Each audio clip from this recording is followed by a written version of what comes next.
Welcome to Green and Woke on YouTube. We hope you enjoyed this segment. The link to the entire podcast can be found in the description box. Yes, hello, and we're back. This is Kimberly Ryans, your host of Green and Woke, and we have a really remarkable guest with us today, Assemblyman Charles Barron. And for those of you who don't know, for our listeners in Texas and other states, the New York State Assembly is like our House of Representatives in other states. So Assemblyman Barron, it represents the New York 60th District, East New York, Brooklyn. So welcome. Can you tell us a little? Yes, can you tell us a little bit about your background, your history and activism, and what got you into politics, Assemblyman? Well, thank you so much for having me on, number one. Number two, thank you so much for focusing in on an extremely important issue. Yes. Climate change. Okay. What got me involved, I started as a teenager, about 18 years old. I joined the Harlem branch of the Black Panther Party. Oh. I always admired them for feeding children breakfast, for having over 40 health clinics across the country of bearing arms. They had a right to bear arms in the state that they were in to protect us from police brutality, not to do anything offensive, even though they made it seem as that's what we were all about. I know. Research on cell anemia, and as a matter of fact, you know when J. Edgar Hoover said the Black Panther Party was the most dangerous organization to the internal security of America, yes. The most dangerous. We should be neutralized, eliminated, killed, and all of that. This is when we were feeding children breakfast. That's right. They used to break into the Panther headquarters. You know what they destroyed first? What? The food for the weapons. Because they said when we were feeding these children breakfast, we also were feeding them revolutionary theory, and they would be a problem in the future. They destroyed more food than they did the weapons. So the Black Panther Party, to me, was the right way to go. Yes. We were the Black Panther Party for self-defense. Yes. And Huey Newton and Bobby Seale in Oakland, they used to patrol the police and said we had a right to patrol. We have a right to bear arms as long as we 25, 30 feet away from you. We're not obstructing anything. You can arrest that black citizen, but you can't beat them up. And they would take them down to the precinct, and then they would have them released, bail them out, and they would join the party. So one of the most impacting organizations in America ever, a radical revolutionary organization, was the Black Panther Party. So I was honored to be a part of that. Then I met Reverend Herbert Daughtry, who was the national chairman of the National Black United Front. I understand we're in Texas. Brother Kofi is now the chair of the party, and he's from Texas. Okay. So we are very honored to be in his state and talking in the radio. Yes. And so Brother Kofi is the chairman of the Black United Front. The Black United Front, I became the Harlem chapter chairman, and we had our founding convention in 1980. Over 1,000 people attended in Brooklyn, representing 40 states and 5 foreign countries. Wow. And we were a Pan-Africanist, activist-based organization. We took on police brutality. We took on environmental racism. We took on housing, unemployment, poverty, massive critical issues. Every issue you can think of, right? We organized around that. Then I started a country called I started a company called Dynamics of Leadership. Okay. And I became a leadership trainer. I got really, really, really into leadership training. Every other profession has some kind of training before you become an expert in it. You would never have a lawyer litigate your case who has not gone to law school. That's so true. A person litigates you. You'd never have a doctor work on your body who hasn't gone to medical school, or a person who claims they're a doctor. But it seems leadership, people just do it. They just be self-anointed, self-appointed. Born leaders. Yeah, I'm a leader. Right. So I started a new field of study called leadership science. Oh, awesome. And the definition for it, leadership is the facilitation of a process that organizes, motivates, and inspires people to achieve common goals an objective and an ultimate vision. Oh, that's amazing. Oh, my goodness.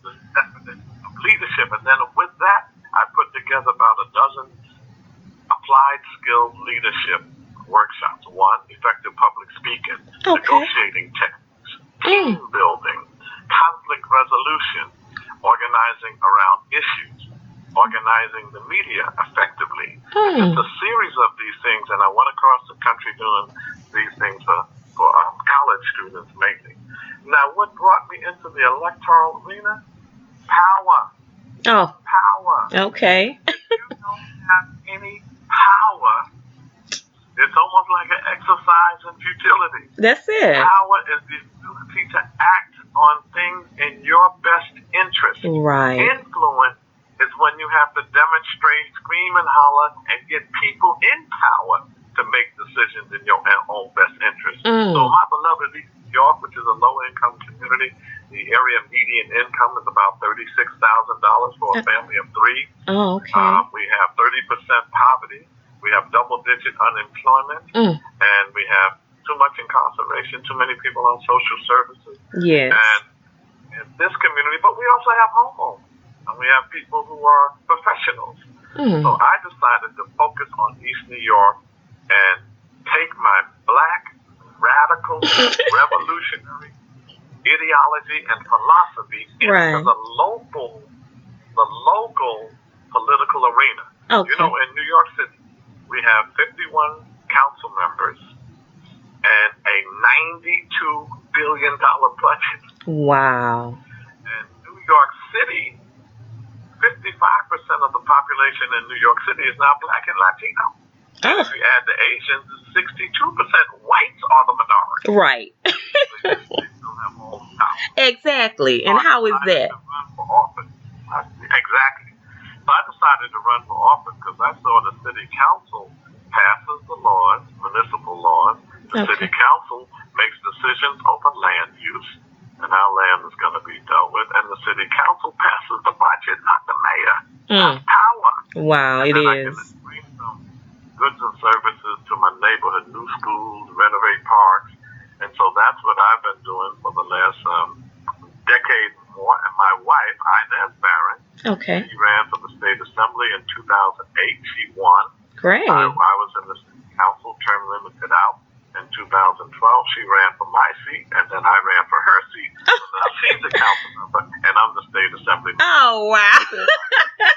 Now, that's a power couple right there. Oh, that's amazing. Wow. That is incredible. Okay. Wow. So, well, as you know, next year is a critical election. So, what are some of the issues that matter to you? Well, you know, the big issue for me is who are we going to have representing us Yes. in the electoral That is so true, yes. Everybody knows how to articulate issues, and they should if they're running for president. So you're going to have everybody. The ones who are more progressive will talk about the green plan, green economy. We'll talk about climate change and taxing the rich and the 1%. And they'll talk about universal health care, single-payer health care for all. Right. And, you know, regulate Wall Street. But the very people that are articulating this, half of them know that a lot of that is not going to happen.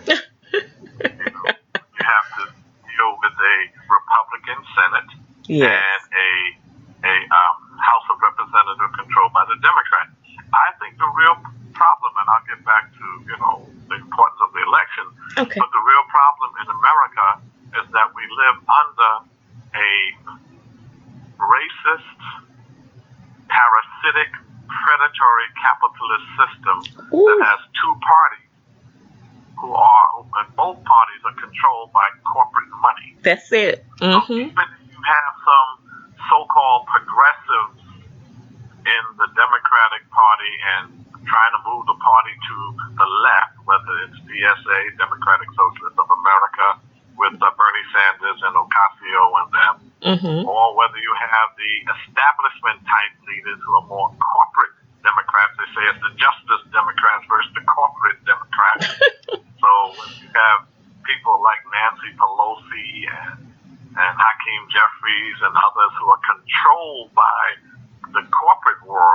Yes. We must realize that no matter which party gets in, the differences are becoming marginal. Because as bad as Trump is, he's horrible. He's the sickest man I've ever heard. Right. He's the worst president in the history of America. He's everything we say, racist, xenophobic, homophobic. He's all of that. All of that. And then he's a control freak and just an idiot, but he's the president with power. Yes. Now, what I'm concerned about is that while all of these Democrats are getting accolades for attacking Trump, which is easy to do because he gives you plenty to work with, right? Attacking Trump, we got to look at how this Democratic Party was pre-Trump, before Trump got in office. It wasn't like we were living high on the hog. He came until he got elected. I'll give you an example. A very important issue to me is reparations. Oh, reparations. Thank you. Yes. So, here in 2008, we had a democratically controlled House, a democratically controlled Senate, a black Democratic president, and the chair of the Judiciary Committee, Congressman from Detroit, John Conyers, who was the architect of the H.R. 40 bill that they're pushing now. We had all of that in 2008, and the bill never came up. Wow. The bill was never voted out of committee. They never had a hearing. How do you have all of that and reparations never comes up? One of the 21st century issues of our time, as far as I'm concerned. It is. It never comes up. And now, 2019, you got a Republican Senate, a Democratic House, and a madman in the White House. And now you're having hearings on reparations. Right. Now you're bringing up Conyers' bill. I resent the Democratic Party playing political football with reparations. And the reason they're doing it, because number one, they know it doesn't stand a chance of going anywhere. And that's the scary part. Two, yes. They don't have Barack Obama to get out the black vote, so they're going to use reparations to try to get out the black vote. So I just think that is a disgrace. That is disgusting. And that's why I say, we can look at all of these players out here, and I think it's a pathetic lot of Democrats that are running. And I say that because I don't think any one of them are very serious about the black community and our pain and our suffering and dealing with our poverty and our mass incarceration. That's it. Yeah, Bernie Sanders was probably the most progressive out of all of them. This is a man who said he was against reparations. Wow. Initially. He said reparations was divisive. He said reparations was never going to happen. This is a man who voted for Clinton's crime bill. This is a man who supports some imperialistic wars abroad. Wow. This is a man who does attack Israel, a illegal settler state that's oppressing Palestinian people. You don't hear a lot from him or Ocasio or any of them on that. No. And this is a man who claims he's a socialist, but he will say nothing. The capitalist system that needs to be dismantled, radically changed, and replaced with a socialist system. He will never say the state should control the means of production. That's what socialists say. He won't say that. He'll say we need a green plan. Right. We need universal health care. We need tax Wall Street and the rich. That's not revolution. It's not. That's reform. And then they'll talk about a political revolution, but all of this stuff is reformist. So I just think that the young people of today need to be critically and analytically see what's going on and not go for the okie doke from either party, particularly people of African descent, black people. Yes. We need to, at some point, build an independent party. I chose to run as a registered Democrat in East New York. And you know why? Why? Because 95% of the people in my beloved East New York, which is 70% black and 20% Right. blindly. Yeah. So if I come out there and I say, "Oh, Brother Barron, we love you," but if I was on a Freedom Party or a Black Party or whatever line in November, they wouldn't even look for the name. Sadly. Down the line, sadly. And then when we run in the primary, which everybody's a Democrat, they'll ask you, "You a Democrat? You got my vote?" I said, "Brother, man, everybody's a Democrat. This is a Democratic primary. Check out the issues." Right. So we use it in our organization, and then we'll get into climate change. And our organization is called Operation Power. Okay. People organizing and working for empowerment and respect. Okay. We believe that America needs a revolution, a radical change in its system. We believe it should be more African communalistic and socialistic. We believe that the liberation of Africa is central to the liberation of African people everywhere. Wow, yes. And we believe that we feel local politics. Young people, get involved in the local politics, the city councils and the state assemblies. You'll have more power.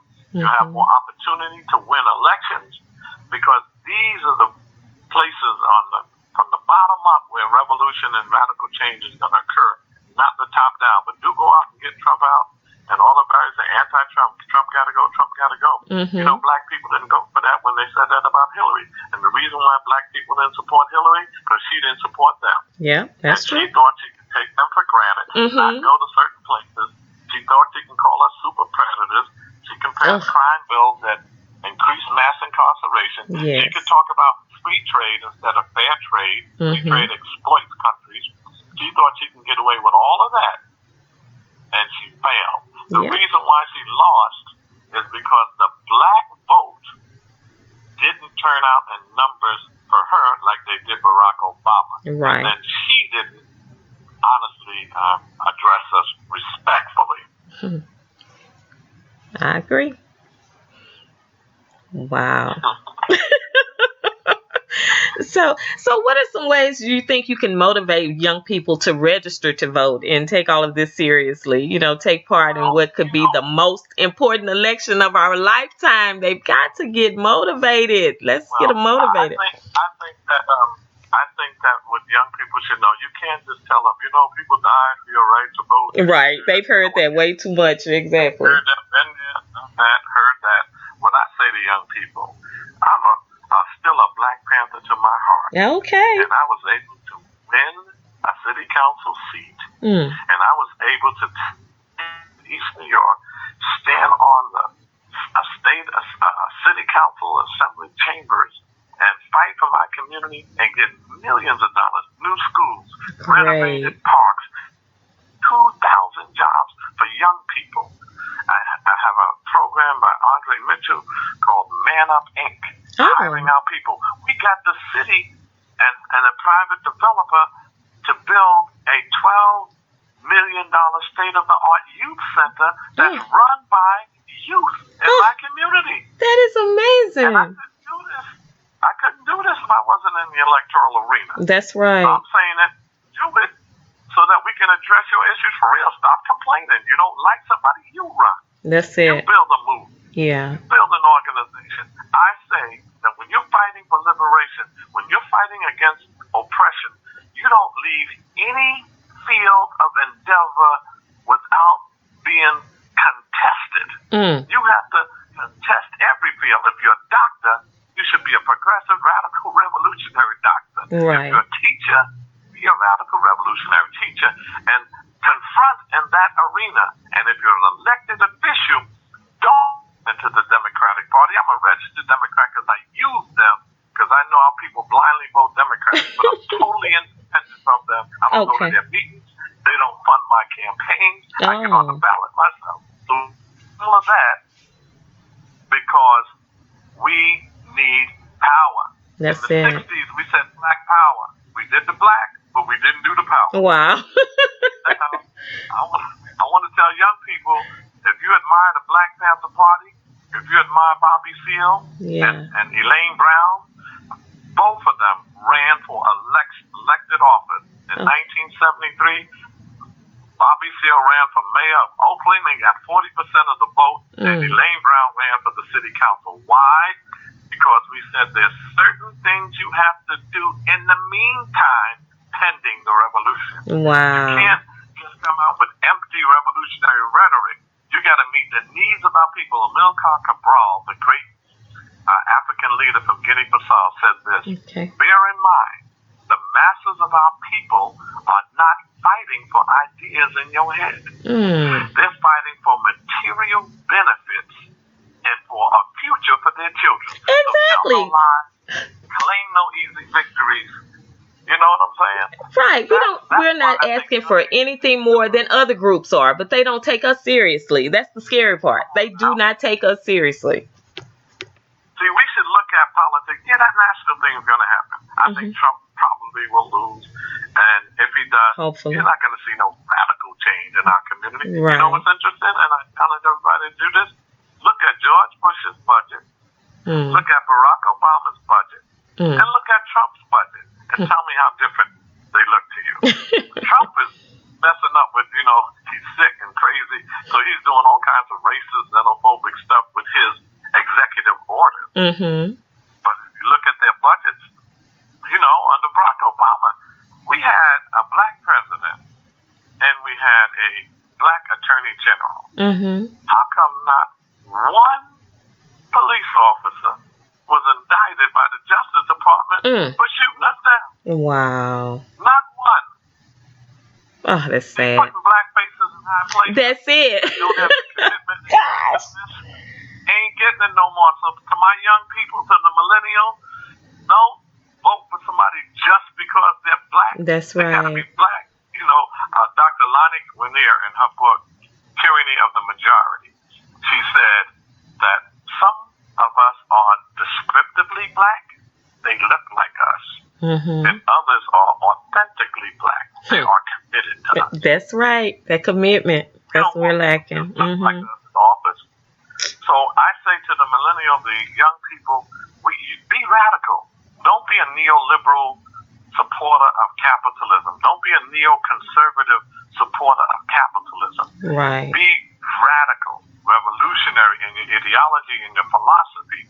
And if you have to use the capitalist system to get a platform like I have now, I'm on every major TV in New York and have me on this show to speak of your ideology and philosophy, then do that. But don't give it up to anybody else and then start complaining. That's right. Later on, like, these sellout politicians, they don't do nothing. Well, you do something. You do something. That's you don't so like true. What they do, you do it. Right. Oh, I don't want to be a part of this system. Well, you are. That's it, whether you like it or not. You have a bank account somewhere? That's it. I don't care how revolutionary or radical you think you are part of this system. Yes. So true. So I say to our young people, use the electoral arena to raise consciousness and to secure material benefits for your people and not just for yourself. We don't need black capitalism. We need black economic cooperatives. Yes. Economic collectives, not just for the individual. That's the beauty about African communalism and socialism. It's about the people and not the individual. Oh, if that's you listen true. to just the title of these systems, feudalism. Remember the feudalist systems in the 1400s? Okay. That was a feud going on between the king and the peasants and the landlords. That's where the word landlord came from. The lords of the land. Wow. The king was giving them land to protect his little empire, and the peasants, the serfs, and all of them, they were slaves. So feudalism turned into capitalism. What's the key word there? Capital. Right. Maximize profits. Greed. Not talking about the need of people, but the greed of a few individuals at the top. That's it. Like that socialism. Socialism is about society. People. Right. Communism is about the community. People. Communalism is about the community.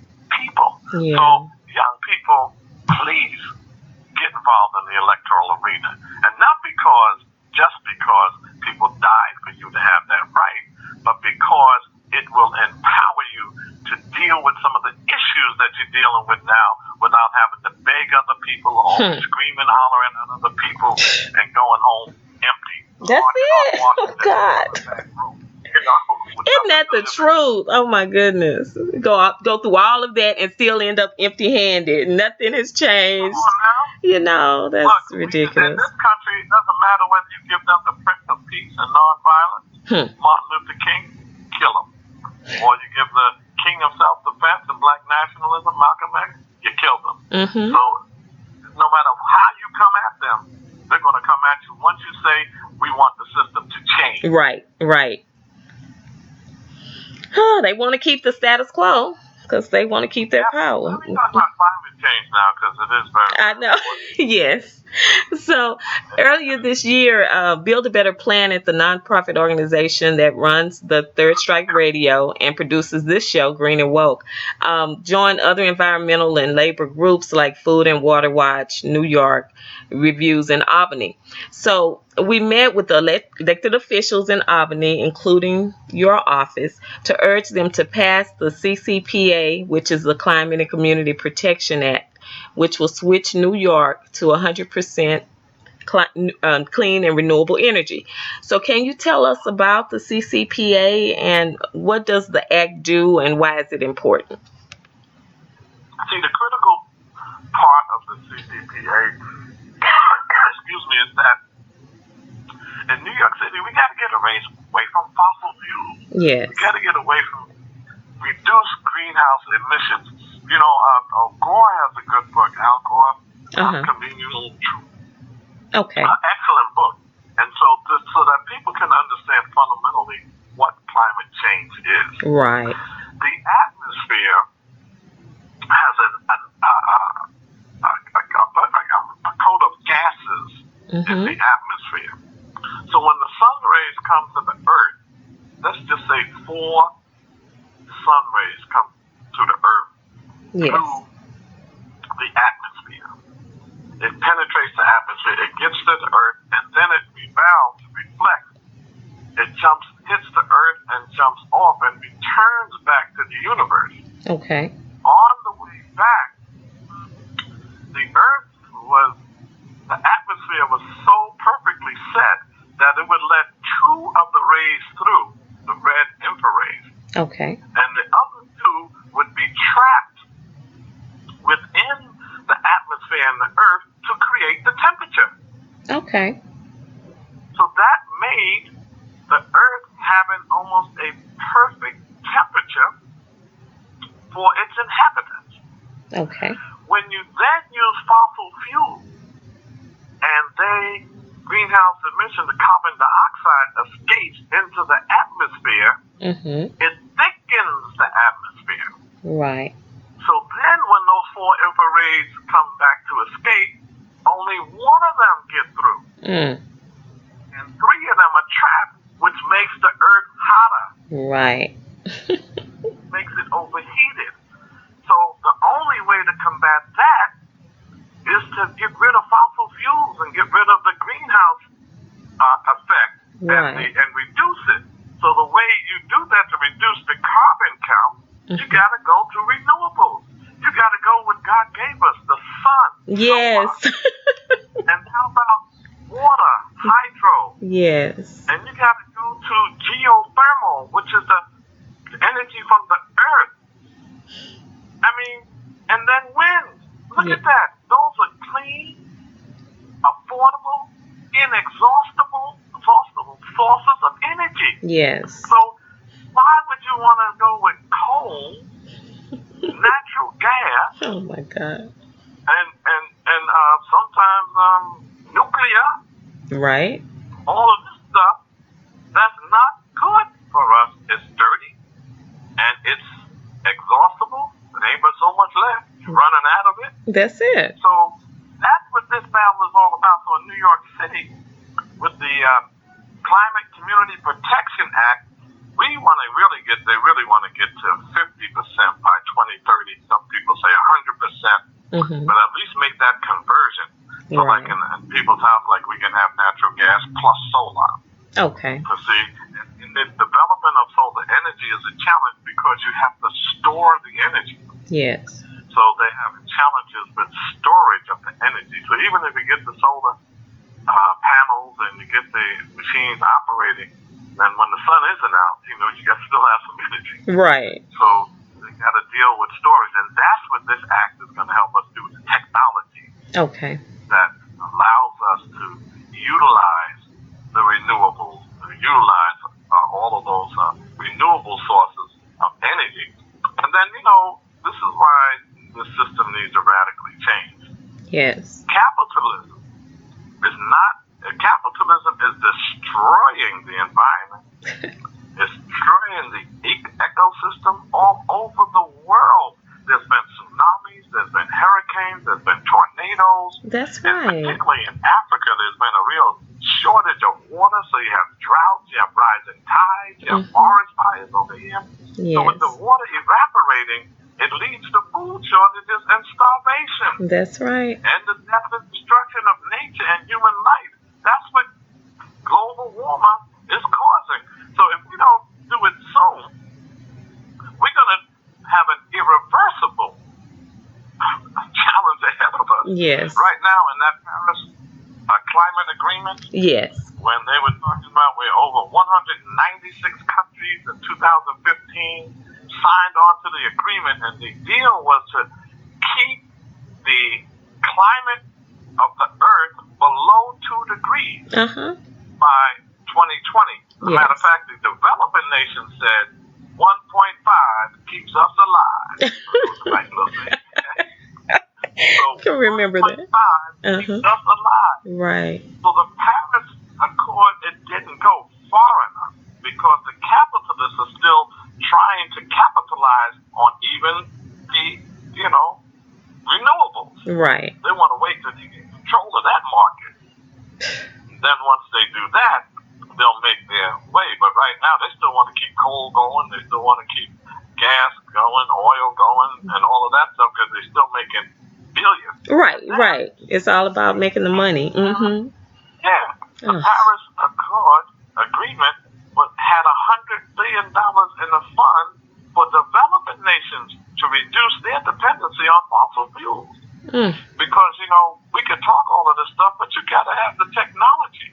Exactly. To make it happen. Right. Went from oil and coal to geothermal and solar, and now they have excessive energy sources, and they have now it has built the economy. So this will destroy your economy. This will destroy jobs, everything. Whereas you get into the renewables, the green jobs that it creates more jobs. It creates you're saving the planet. Right. It creates more food and more vegetation growing. A lot of the glaciers and everything this is scary stuff. So I call him Trump the Chump. He had a nerve to get out of the right.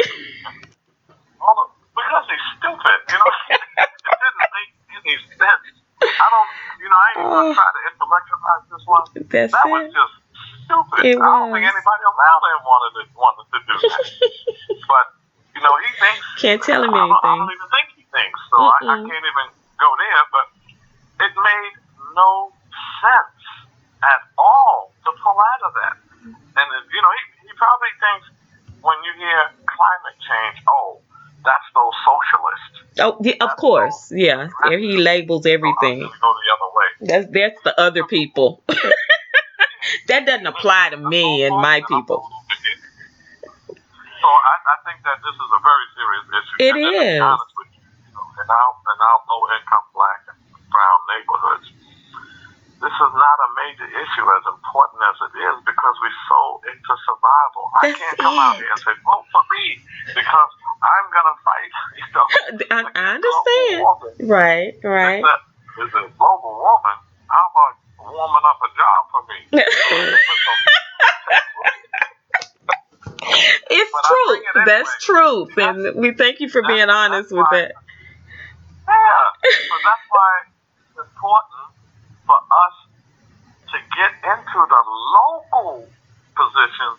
So now I can say, I got you a job. Right. I stopped gentrification from coming into East New York by making sure the AMI was low enough and met the income of the people from East New York. the area median income. Okay. So we're not gentrified like Harlem and Bed-Stuy and a few others. So many others across the country. Yes. Right. We stopped gentrification. Wow, Why? that's Because impressive. in order for a developer to build housing on public city-owned land in my district, he has to see the council member, the Black Panther council member.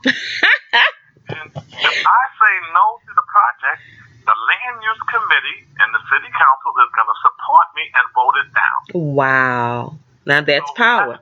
That's power. See what I'm talking about? Yes. So when they come to me, they say, "Oh, we build an affordable housing in your district." I said, "Affordable to who?" And then they say, "How are you defining affordability?" Exactly. 80% of the AMI, well, the area median income, 80% of the AMI of New York City's area median income is $95,000 for a family of three. 80% of that is like 70-something thousand for a family of three. Right. That's how they define affordability. Okay. I asked them, "Sir, do you know the area median income of my neighborhood?" He said, "No." I said, "You know what?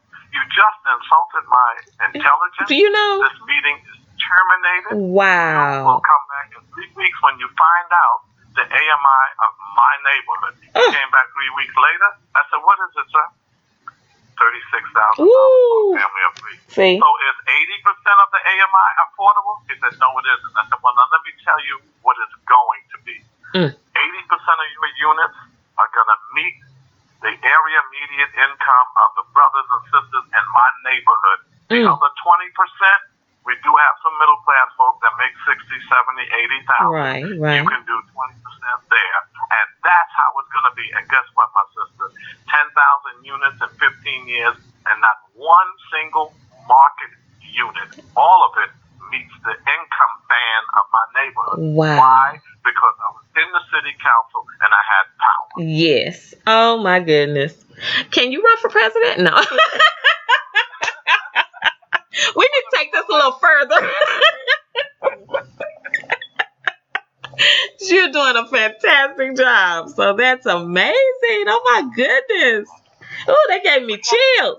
Local power. That's it. Stop these small personal ambition, rugged individualism by black elected officials. That's what's hurting us. Yeah, I you talk agree. about Trump all you want, and vote for whoever you want to vote for. And I mean Trump, anybody but Trump.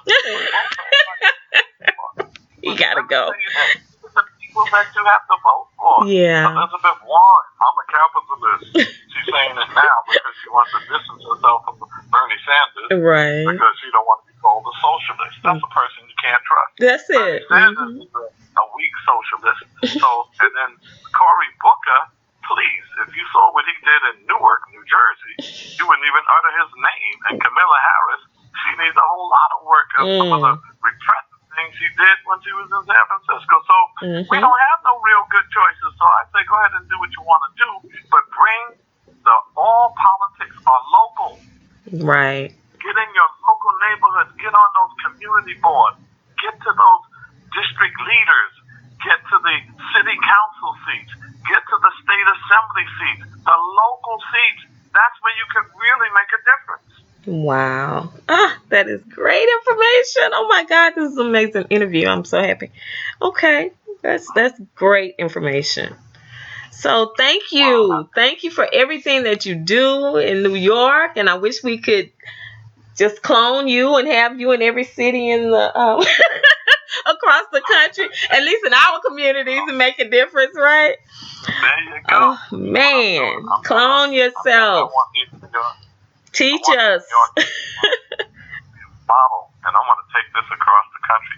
You know what I love? If you're ever in town, okay, please call me. I will take you on a tour of East New York. It's gonna blow your mind. I bet. Where could you go in New York City and get a 2-bedroom apartment and pay $850 a month? What? $35,000. Unheard of. It is. A studio is $2,500-$3,500, and you got to be making $70,000-$80,000. That's it. So I'm telling you, we did some concrete things. I got parks renovated, 4 new parks renovated for over $17 million. I mean, come on, just think of this, and I'll stop. A city council member in New York gets $5 million every year for capital projects, $500,000 to fund programs, and $400,000 to hire staff. Come on, y'all. Come on. At least try to win those seats. Right. You can talk about Trump all you want until you turn purple. If it ain't Trump, can you imagine Biden? Right. It's yes. Who's crazier? Biden, please. And your credentials is that Barack picked you. That was a stupid move from Barack to pick you. This guy is ridiculous. Anyway, oh my goodness. No. Oh my goodness. It's truth though. Truth. Thank you for being so honest. But yeah, this is great.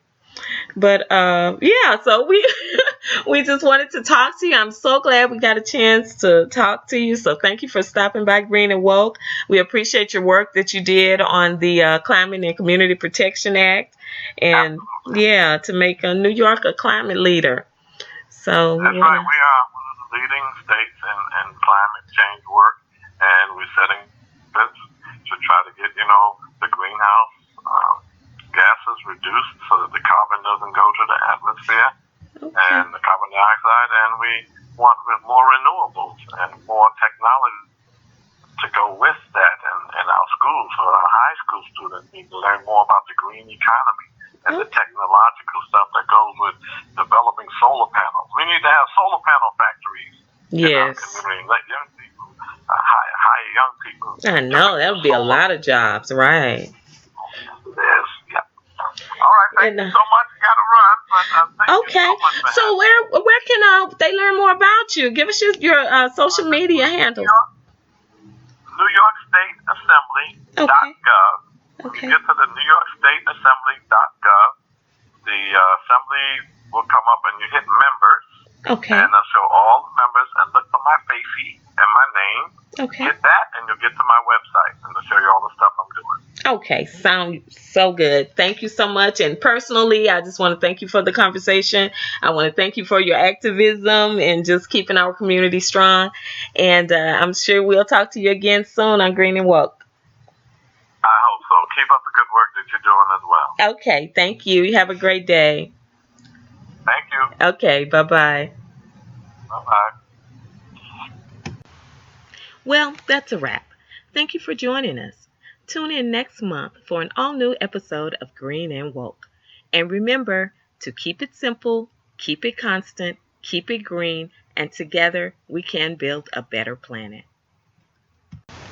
Remember to follow us on Facebook, Twitter, and Instagram at Green and Woke. And also subscribe to our YouTube channel for great new content.